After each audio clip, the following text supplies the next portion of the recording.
Merlin's back. Merlin Wendelboe. So if a business doesn't wish to serve a particular clientele based on an ideological disagreement, the left will force that business to do business with the said client. But if the left disagrees ideologically with the business, they will boycott it. Using consistent reasoning, shouldn't leftists be forced to do business with companies that they would otherwise protest? That would be logically consistent, but it would be morally evil. The answer is just to do it the exact other way. Rather than having to force leftists to do things because they forced conservatives to do things, we shouldn't be forcing anybody. This business of you being forced by some outside power to do things in your business that you don't want to do is just tyranny. That's all there is to it. It's just absolute tyranny. And so you have a right to refuse service to anyone, in my opinion, you know. And conversely, other people have a right to boycott your business and organize a boycott. So if you're forcing a guy to do something that he's against his religion, like baking a cake for and delivering it to a homosexual wedding party, the answer is not to force that guy to do that. The answer is to say, okay, you're absolutely free to do that. And if people in the town want to boycott him because they think he's a homophobe, I don't think that's the case. But if he is, they want to, or they think he is, that's their business too. So, you know, if somebody wants to open a restaurant that says no conservative internet pundits, okay.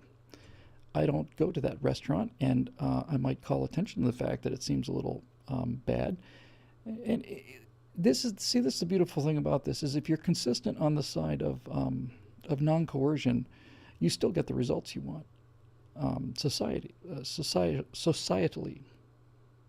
Socially.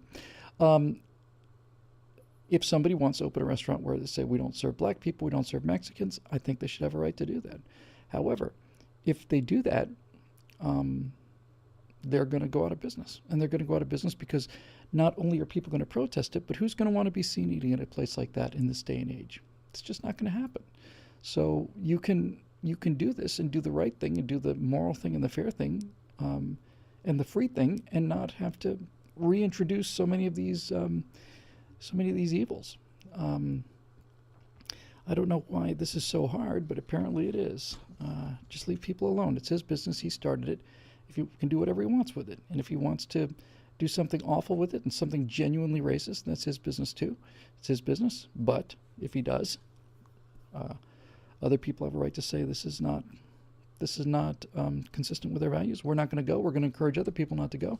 And he'd be out of business in a short time the right way.